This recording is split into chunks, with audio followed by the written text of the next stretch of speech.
OCI कार्डधारकांची भाजपान फसवणूक करूंक ना अशें म्हणीत विरोधकांच्या टिकेक मुख्यमंत्री दोतोर प्रमोद सावंत हांणी जाप दिली। शिटीपत्रकांत खंयच प्रस्ताव न्हयकारूंक नाशिल्ल्यान गृहमंत्रालयाच्या विचारा उपरांत निर्णय घेतले अशें मुख्यमंत्री उलयलो। मिनिस्ट्री ऑफ एक्सटर्नल अफेर्सात काढलेली मिनिस्ट्री ऑफ एक्सटर्नल अफेर्सान रिवोकेशन आणि सरेंडर सर्टिफिकेट चलता हे काढले। दुसरो सर्क्युलर जो हा परत एकदा तो मिनिस्ट्री ऑफ आमच्या एक्सटर्नल अफेर्सान काढलो।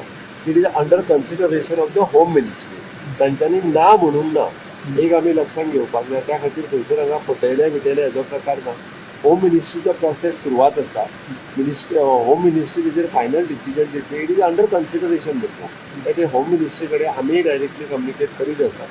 सो होम मिनिस्ट्री जाता तितले बेगीन तेजेर डिसिजन दितली for the revocation certificate consider करची आमी प्रयत्न करीत आसा। तेजेर कोणीच लिपोवन दवरूं ना। ते वयल्यान हांवें ट्वीट करच्या पयलीं दोनूय नोटिफिकेशन ते आमकां लिपोवन दवरपाचो प्रकार नासलो। थँक्यू।